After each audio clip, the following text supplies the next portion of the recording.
Hi, well, we're back after looking at neurogenesis and neuroplasticity. We are back again today, and today I want to tell you that your brain is lazy. That's a very, very interesting statement. Your brain is lazy. And yes, your brain is lazy. And that's what we are going to look at now. Your brain is lazy. So before we get going, again, I like to say that we appreciate what you are doing, supporting us to reach more people. So if you have not done so, please like, share, and subscribe to our page and channel. And also make sure you hit the notification button. We thank you for your support.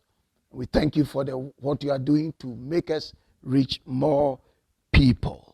Yes, so your brain is lazy because your brain is tasked with one purpose, and that purpose is to keep you alive. Keep you alive. And so in doing that task of keeping you alive, your brain makes sure that whatever it is that will disturb you from what you are comfortable with, the brain does not want to go there. Just keeps you in the place that you are comfortable with, that which you are there, to keep you there and to keep you safe. Again, it also conserves energy. So anything that will cause you to use more energy, and the moment you want to exercise the brain, you will use more energy. So when you are to use more energy, the brain really doesn't want to, because he knows that as he's using more energy, then he's going to use something more than it has already been using. And he thinks that that is not keeping you alive, that is extending itself.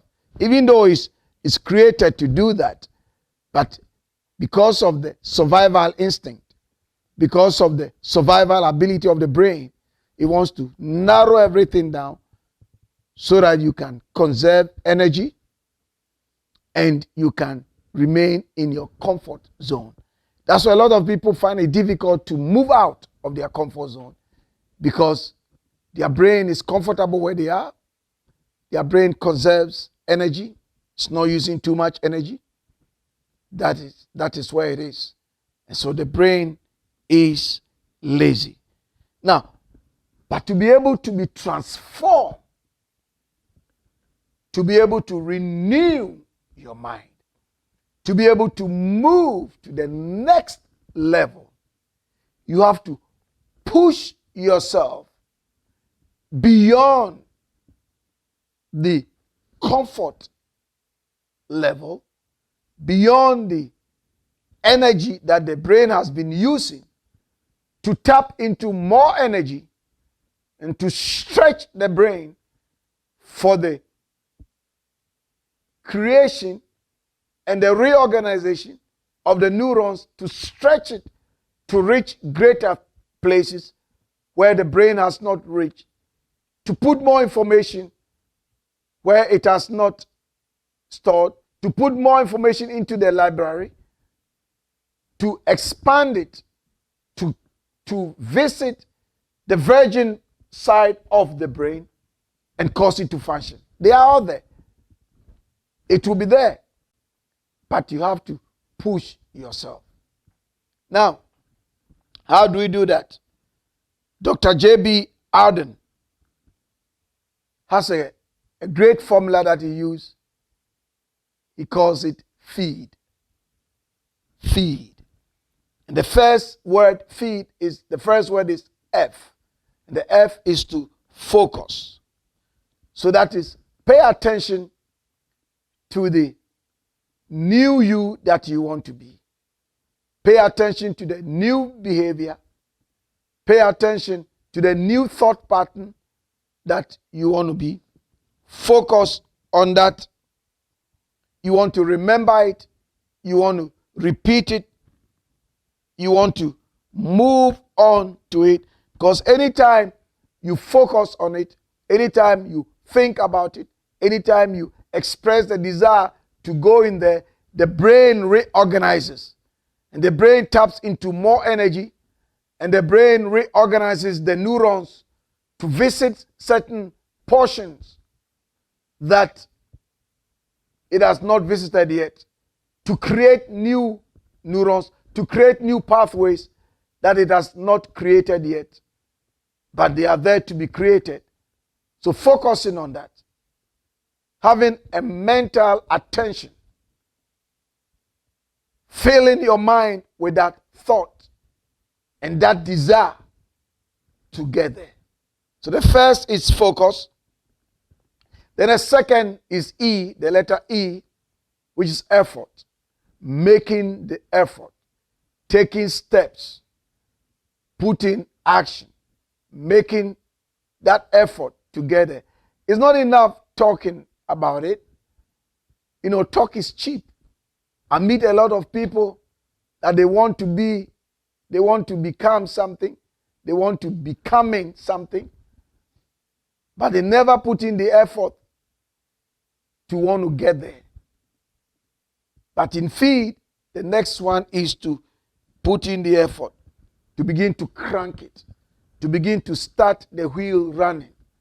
It will be difficult, but you got to do it. You got to move on. You got to move on, and as you are moving on, you come to the next E, which is effortlessness. Getting to the place where things are being done automatically. Effortlessness.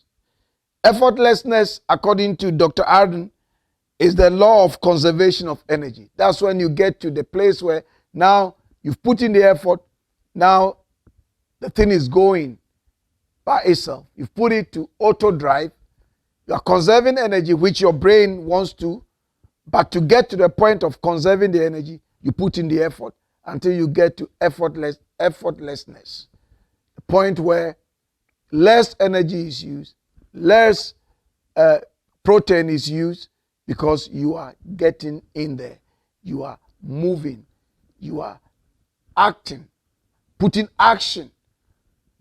Not only saying, I'm going to do, but you are actually doing.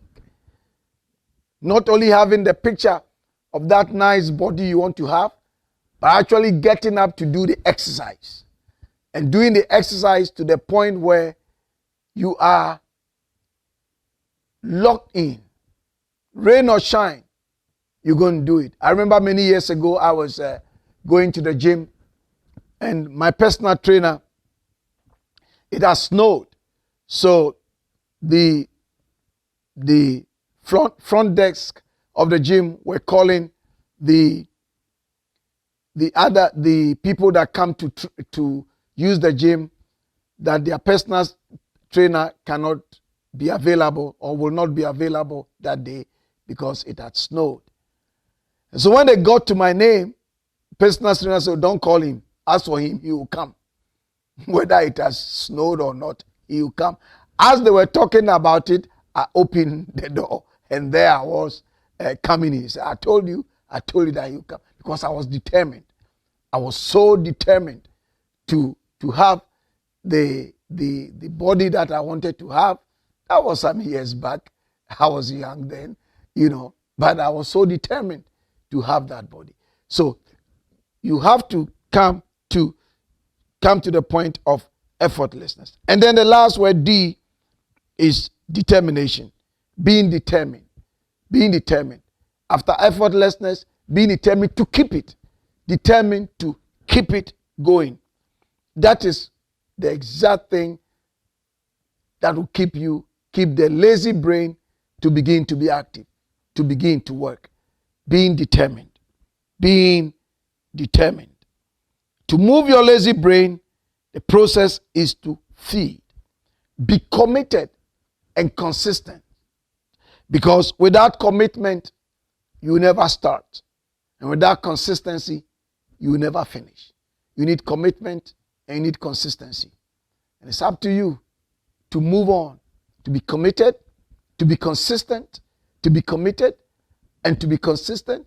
It doesn't matter how boring it gets. You got to be committed and you have to be consistent. So now,